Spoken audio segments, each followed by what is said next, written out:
This is on Appendix C, which is on functions. First, let's look over the definition of a relation and a function. A relation is a set of ordered pairs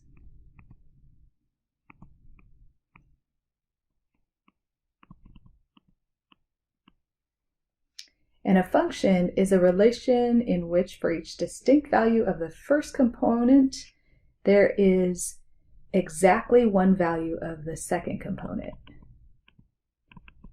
And what this means is that for each x, there is only one y. So let's look at example 1, where we have some relations and decide whether they are functions or not. The first one, M, is a set of 3 ordered pairs, and do you see how each x gives you exactly one y? So this is a function.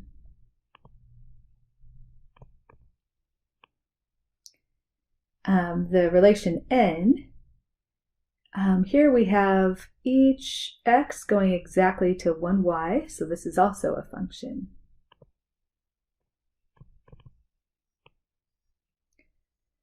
And then for relation P, do you see how a -4 goes to 3 and it also goes to -3? So this is not a function. If we compare this with letter M, do you see how -3 goes to 1 and 3 goes to 1? It's okay if different x's go to the same y, but you cannot have one x go to 2 different y's. Relations and functions can also be expressed as a correspondence or mapping from one set to another. So let's look at an example. Suppose that we have a mapping G, and this takes all the x values and maps them to all the y values. And for an example, suppose we have 1 is an x value, and it gets mapped to 2. And then suppose we have 2 and 3 that both get mapped to -4. Is this a function? Yes, it is a function. It's okay if 2 different x's get mapped to one y. So this is a function. Let's look at another example, and I'll call this mapping H. Suppose that we have the number 2 that gets mapped to 3, and then 2 also gets mapped to 4. Is this a function? No. This is not a function because the x gets mapped to 2 different y's, so not a function.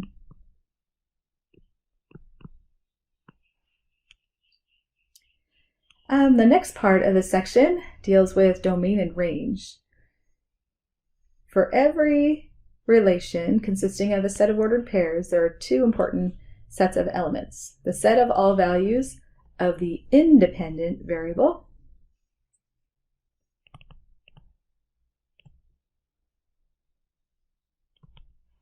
x is the domain, and the set of all values of the dependent variable,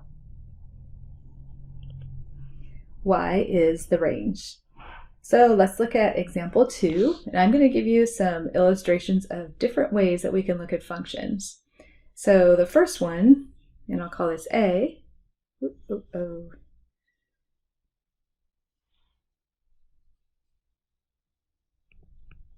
This is the set of ordered pairs, -4, 2, -1, 0,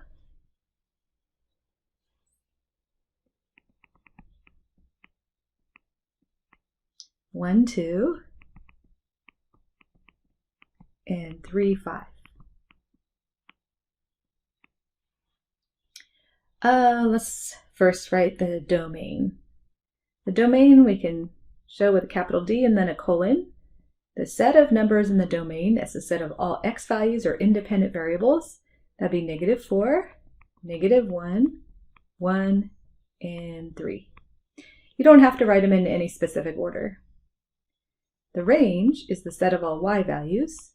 So we have 2, 0, 2, we don't need to write that again, and then 5. Is this a function? For each value of x, is there only one y? Yes, this is a function.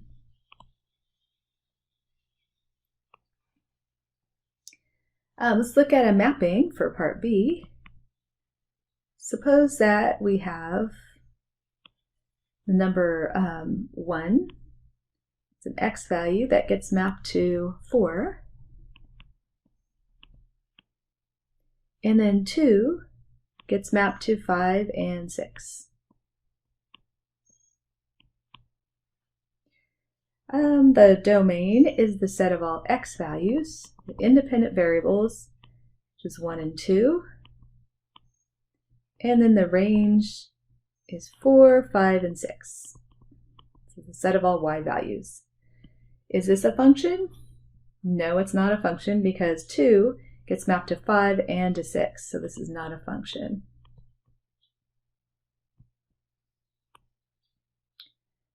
And then for the last example, in number 2, part C, let's look at a table.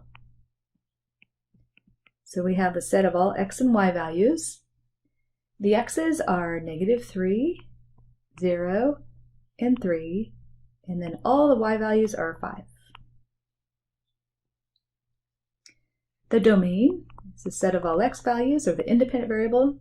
It's -3, 0, and 3. And then the range, the y values depend on the x's, so these are the dependent variables, or is the dependent variable, and the range is just made up of the number 5. Is this a function? Yes. You see that each x goes to exactly one y. There's not one x that goes to 2 different y's, so this is a function.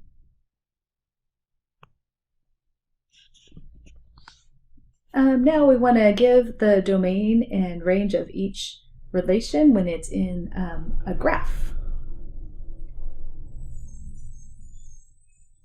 The first example, suppose we have a set of ordered pairs.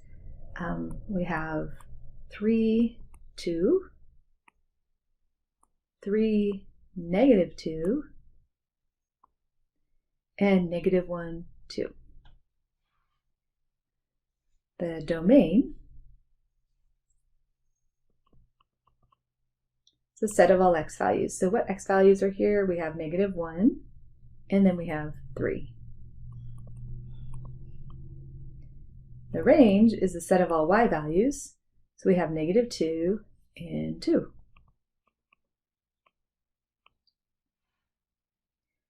And is this a function? I'm not asking you here to write it down, but do you see how it's not a function? Because when x is 3, then y is -2 and 2.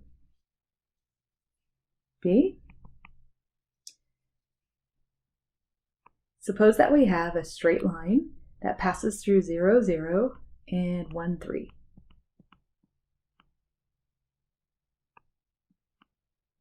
What is the domain? The domain is the set of all x values. So we read the graph from left to right. Do you see how the arrows, they keep going to the left and to the right, even though it's kind of steep? So the domain is the set of all real numbers, and we can write this in interval notation from -infinity to +infinity. The range, set of all y values, so we read the range from bottom to top. So if we go up from bottom to top, do you see how it continues on down and up in both directions? So this is also -infinity to +infinity. The next one is an ellipse. And this is going to pass through 5, 0, and -5, 0, and then 0, 3, and 0, -3.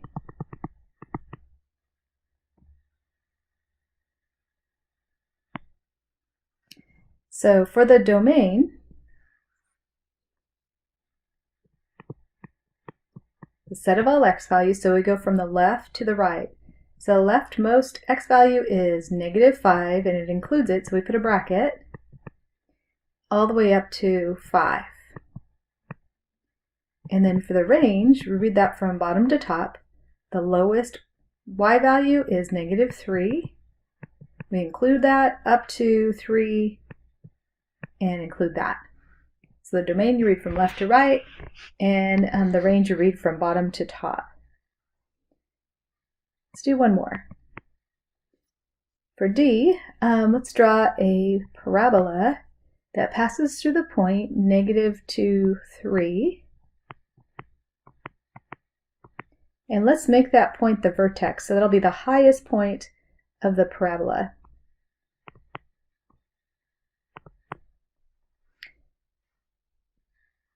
Reading the domain from left to right, even though it's really steep, it continues to go out in both directions.